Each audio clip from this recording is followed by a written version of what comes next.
Eh bien, bonjour à toutes et à tous et bienvenue dans ce point météo du samedi 14 mars, un point météo dans lequel nous allons parler de la situation à venir sur notre pays, puisque, en effet, après ce coup de froid temporaire que nous connaissons actuellement ce week-end, qui nous apporte des chutes de neige dès la basse à très basse altitude en cette journée de samedi, notamment sur les reliefs de l'Est, ce coup de froid qui va également nous apporter le retour malheureusement des gelées pour la matinée de demain, pour la matinée de dimanche 15 mars. Mais en réalité, ce coup de froid, comme je vous l'ai dit, ne sera que temporaire, puisque à partir du début de semaine prochaine, eh bien, ça va être le retour d'un temps plus anticyclonique qui sera donc plus sec, plus ensoleillé, plus calme tout simplement.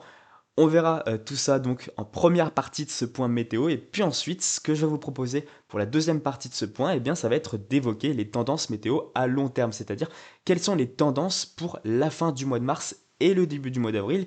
Il y a des choses à dire, mais on se réserve tout ça pour un petit peu après.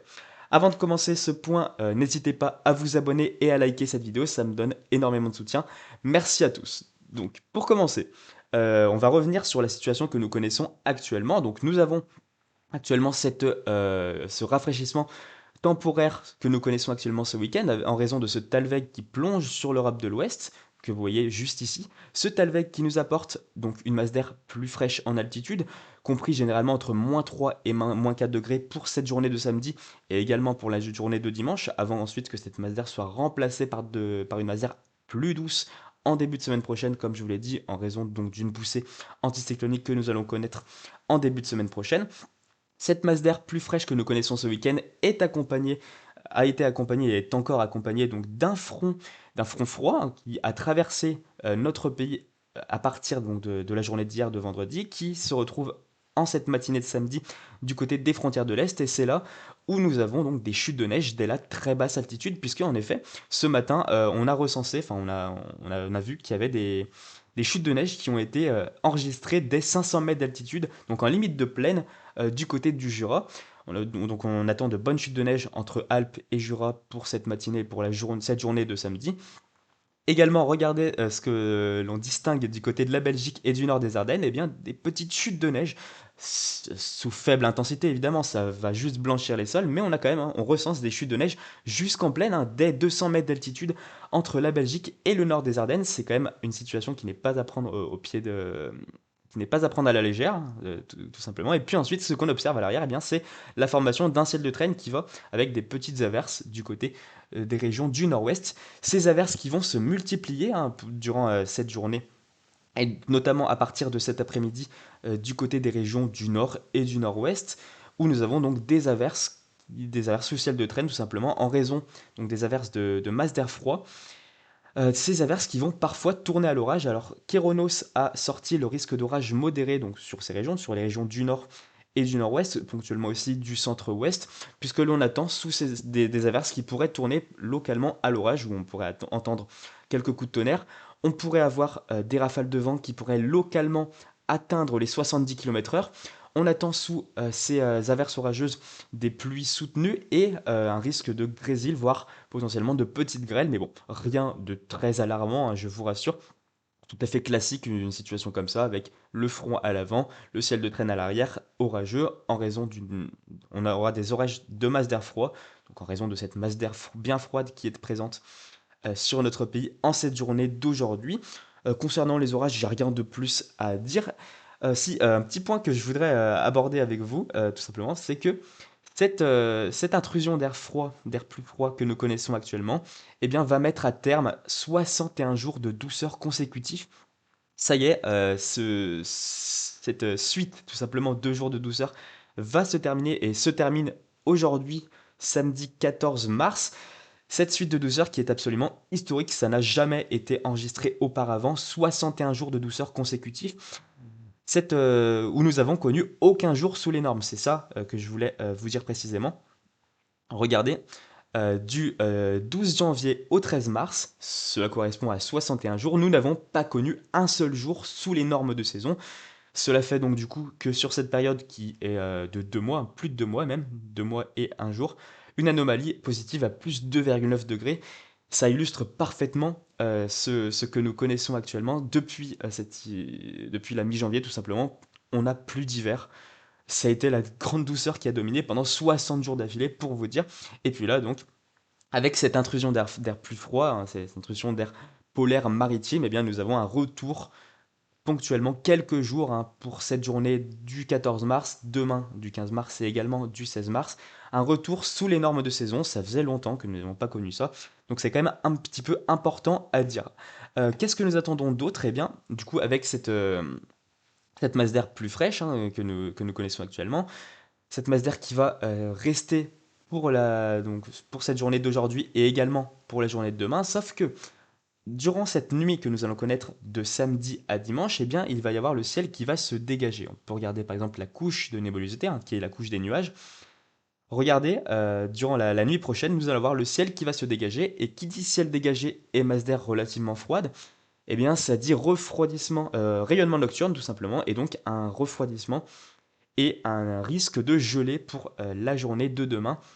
En effet, la journée de demain, la journée de dimanche, enfin la matinée de dimanche, va marquer malheureusement le retour des gelées tardives qui vont avoir quand même un petit effet sur la végétation qui est cette année extrêmement en avance, hein, qui atteint 2, 3 semaines, voire même localement à certains endroits un mois d'avance. Généralement, c'est plutôt compris entre 2 et 3 semaines d'avance. Évidemment, on a donc une végétation qui est fragile au moindre gelé, ce qui va faire que donc ces gelées de demain seront à surveiller particulièrement. Bien que heureusement, on va éviter le seuil, enfin on reste sur des gelées faibles hein, globalement.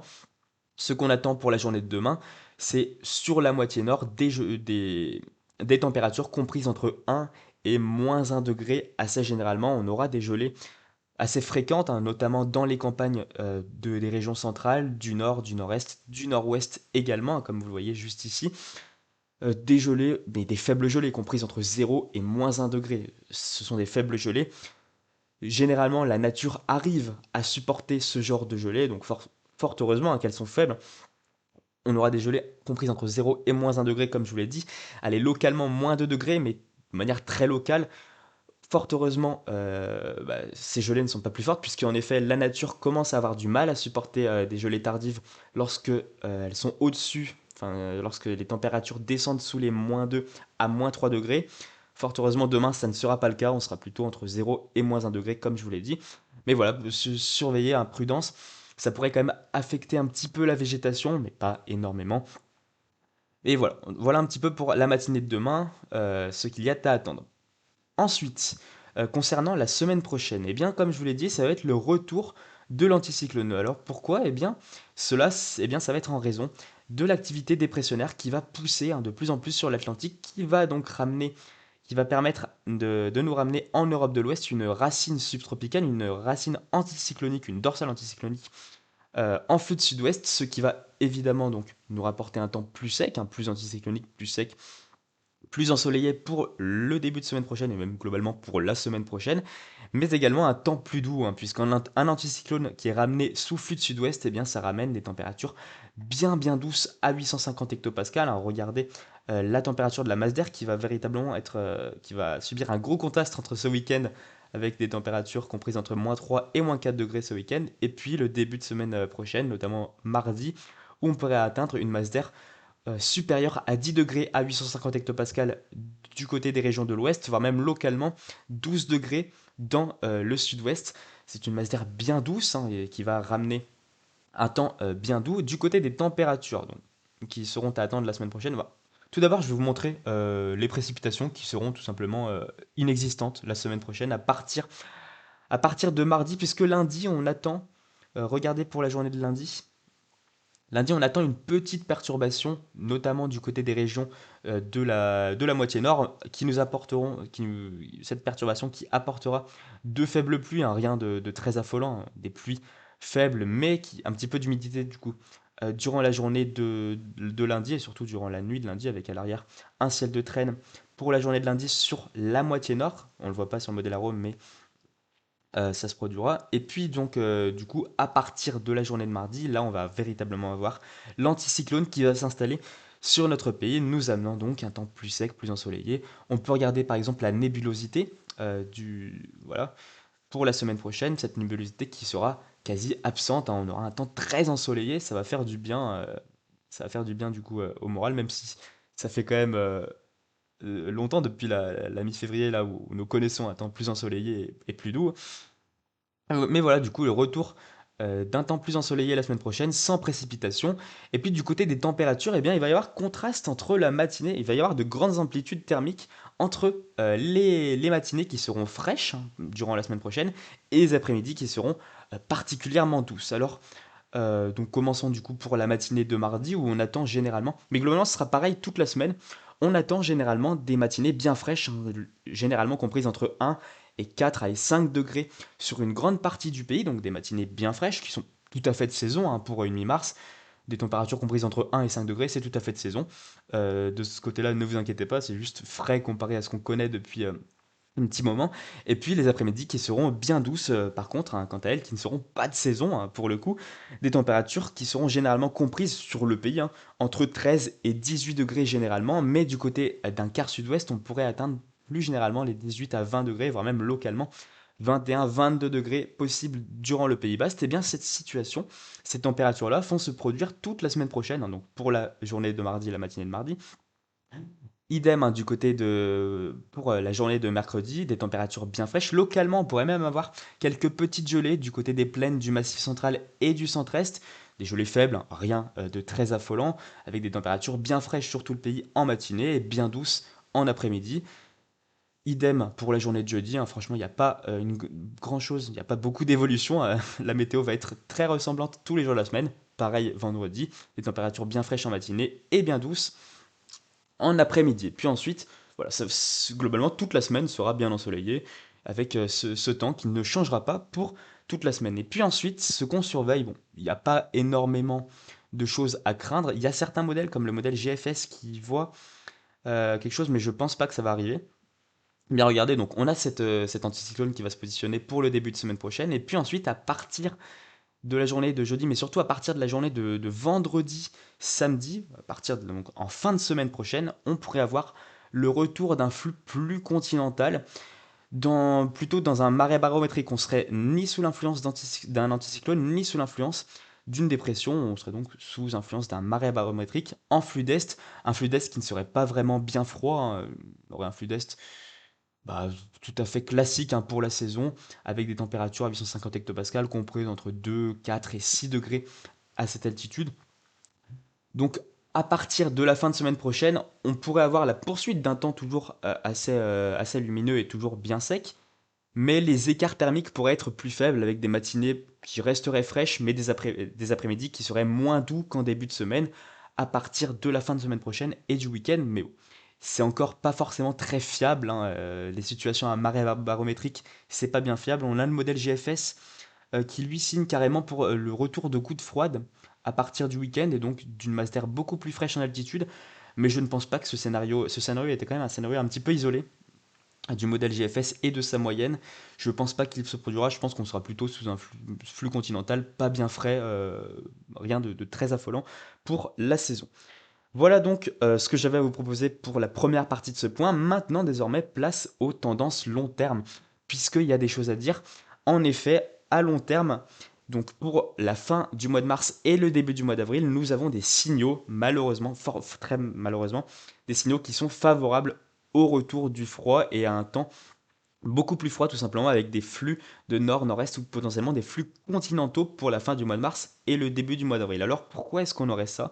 Évidemment, ce sont des tendances, je tiens à le préciser, ce sont des tendances qui ne sont évidemment pas à prendre au pied de la lettre, c'est juste qu'il y a plus de probabilités actuellement que ce scénario froid l'emporte, mais évidemment, prévoir la météo à 2 semaines d'échéance, voire plus, ça ne se fait pas. C'est quelque chose d'absolument impossible.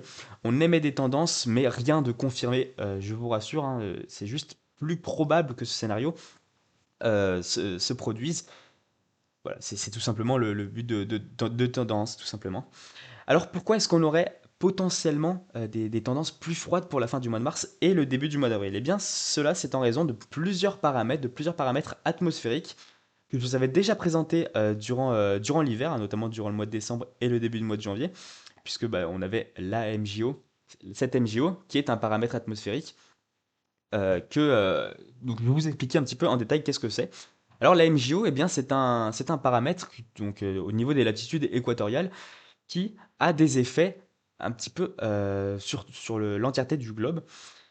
Eh bien, cet MJO se déplace d'ouest en est. On a une circulation tout à fait classique de cet MJO. Et puis, lorsque cette MJO est placée dans certaines phases, dans certaines positions du monde, eh bien, elle va avoir certaines influences sur le temps dans le reste du monde et pas plus particulièrement en Europe, ce qui nous concerne. Lorsque cette MJO est située entre l'ouest du Pacifique et l'ouest de l'hémisphère nord et de l'Afrique, bon, je sais pas trop ce que ça veut dire, mais en tout cas, lorsque cette MJO est placée en phase 7, 8 ou 1, eh bien, ce sont des phases qui sont favorables à l'échelle hémisphérique au possible froid, tout simplement, aux moyennes latitudes. En fait, ça permet une MJO dans ces phases-là, en phase 7, 8 ou 1, eh bien, c'est une MJO qui est favorable pour des flux continentaux, l'apparition, l'émergence de blocages scandinaves de blocages scandinaves ou de blocages islandais qui pourraient donc ramener des flux plus continentaux, plus nordiques en Europe, et plus particulièrement en Europe de l'Ouest, chez nous. Ces effets sont bien connus et c'est lorsqu'on a une MJO dans ces phases-là qu'on a le plus fort risque tout simplement de froid aux moyennes latitudes en Europe, en Europe de l'Ouest tout simplement. Et ce que l'on observe, eh bien, c'est que entre la fin du mois de mars et le début du mois d'avril, eh bien, on aura cette MJO qui va repasser en phase 7 et 8 notamment. Alors, reste à savoir quelle sera son amplitude, hein. Plus la MJO sera forte, eh bien, plus les conséquences possibles en Europe seront fortes. Il va falloir affiner l'amplitude de cette MJO pour savoir si elle aura des conséquences jusqu'en Europe. Mais en tout cas, elle est actuellement située, elle est actuellement modélisée dans des phases favorables pour donc la fin du mois de mars et le début du mois d'avril, ce qui serait donc propice au retour du froid aux moyennes latitudes en Europe. Évidemment, il n'y a pas que ce scénario qui rentre en jeu, il n'y a pas que ce paramètre qui rentre en jeu pour prédire des tendances et le froid à long terme. On a également ce que l'on observe entre la fin du mois de mars et le début du mois d'avril. Eh bien, nous allons connaître normalement un réchauffement stratosphérique, enfin du moins l'affaiblissement du vortex polaire stratosphérique final, hein, qui se produit à chaque printemps, hein, globalement à cette époque habituelle, au début du mois d'avril, entre la fin du mois de mars et le mois d'avril. C'est à cette époque-là que nous avons le vortex polaire stratosphérique, et je précise bien stratosphérique, qui s'effondre tout simplement pour laisser place donc à un vortex, tout simplement à pas de vortex polaire durant l'été, pour laisser place à la saison du printemps et à la saison de l'été. Chaque hiver, c'est toujours la même chose. À chaque fin d'hiver, se produit la même chose. Sauf que ce qui inquiète un petit peu, c'est que nous avons cet affaiblissement du vortex polaire stratosphérique, ce réchauffement stratosphérique final qui va se produire en même temps que la MJO sera dans une phase favorable. Donc ça pourrait être propice. On a un cocktail de deux paramètres qui sont propices au retour à des tendances plus froides pour la fin du mois de mars et le début du mois d'avril. Eh bien, ce que l'on observe, par exemple, sur le weekly du modèle CEP, alors c'est assez technique, hein, tout ce que je vous présente ici, eh bien, ce qu'on observe, et c'est exactement en fait en accord avec ce que les paramètres nous montrent, eh bien, c'est l'émergence de blocages anticycloniques plutôt du côté, voilà, entre la Scandinavie et l'Islande, hein, pour la fin du mois de mars. Regardez juste ici. Et des blocages scandinaves positionnés juste ici, eh bien, étant donné que les anticyclones tournent d'ouest en est, eh bien, c'est favorable à des flux plus continentaux, plus orientés est-nord-est, de se produire en Europe, et ça serait malheureusement favorable à un risque potentiel de gel tardif entre la fin du mois de mars et le début du mois d'avril. Il va évidemment falloir surveiller cette situation. Du côté du weekly, donc du weekly de semaine, de CEP au niveau des anomalies de température. Là, on voit bien ces anomalies douces pour la semaine prochaine, hein, en raison d'un temps bien anticyclonique, hein, la semaine du 16 mars au 23 mars. Mais ce qu'on observe pour la fin du mois de mars et le début du mois d'avril, on voit que le weekly également réagit à des températures sous les normes, hein, une anomalie fraîche, une anomalie froide pour la fin du mois de mars et le début du mois d'avril. Il n'y a pas que le weekly qui réagit à ce genre de scénario. Il y a également les modèles, hein, les moyennes ensemblistes. Par exemple, la moyenne ensembliste du modèle JFS qui est particulièrement agressive pour la fin du mois de mars, puisque en effet, là regardez, on est à 300 heures d'échéance, et regardez ce que modélise la moyenne de 30 runs, c'est ce que l'on utilise, c'est les moyennes ensemblistes que l'on utilise pour des prévisions à long terme, à moyen long terme, tout simplement, eh bien la moyenne distingue parfaitement ce blocage anticyclonique, cette vaste nao au moins qui pourrait se produire avec une dorsale anticyclonique qui s'étirait des Açores jusqu'au Groenland, ce qui nous permettrait, c'est qu'il nous advecterait un flux plus nordique ou plus orienté nord-est. Et on distingue très bien, même à 350 heures, regardez, on distingue cette langue bleue qui tente de s'incruster du coup sur l'Europe avec des températures à 850 hectopascales beaucoup plus fraîches, hein, beaucoup trop fraîches pour la saison, pour la fin du mois de mars et le début du mois d'avril. On a la moyenne du modèle GFS qui réagit assez fortement. Regardez la moyenne du modèle CEP qui est une moyenne de 50 runs qui réagit également un petit peu moins que la moyenne du modèle GFS, mais si carrément elle augmente à chaque run, voilà, qui réagit à 300 heures pour ce blocage anticyclonique se mettre en place pour la fin du mois de mars, avec voilà, évidemment le même flux, un flux de nord-nord-est, selon la moyenne du modèle CEP. Il va falloir affiner cette situation, il va falloir surveiller puisque bah, il y a le risque de gel tardif, ce qui pourrait vraiment mettre à mal la végétation qui est en avance une nouvelle fois, mais là en plus avec une telle synoptique, il y a vraiment un gros risque. Il va falloir surveiller. Alors évidemment, ce sont des tendances. On est à très long terme, à 2 semaines d'échéance, à plus de 2 semaines d'échéance. Ça a le temps de bouger. Il y a des scénarios, dans cette moyenne de 50 runs, il y a beaucoup de scénarios qui sont encore très doux, hein. Des scénarios qui sont anticycloniques, d'autres scénarios qui sont plutôt dépressionnaires, et d'autres scénarios qui deviennent de plus en plus majoritaires, qui sont plus froids, avec des flux plus orientés nord, nord-est ou est, hein, des flux continentaux. Il va falloir affiner cette situation, on en reparlera évidemment, je vous en reparlerai en post et en point météo lorsque la situation le demandera, hein, lorsque la situation me le permettra. Il va vraiment falloir surveiller tout ça, ça me fait un petit peu peur, hein. J'ai très peur de cette fin du mois d'avril de cette fin du mois de mars et du début du mois d'avril, qu'on ait le retour de gelée et de gelée qui pourrait être destructrice. Bon, heureusement, on est encore à long terme, mais il faut quand même prévenir, je pense, hein. Il faut quand même prévenir de ce qui va se passer, même si ça a le temps de bouger, hein, comme je vous l'ai déjà dit. C'est les moyennes ensemblistes. Bon, je pense avoir assez parlé aujourd'hui. En tout cas, merci à tous de m'avoir suivi jusqu'au bout de ce point météo. N'hésitez pas à vous abonner et à liker cette vidéo si elle vous a plu. Et puis on se dit à bientôt pour un prochain point. Allez, ciao ciao!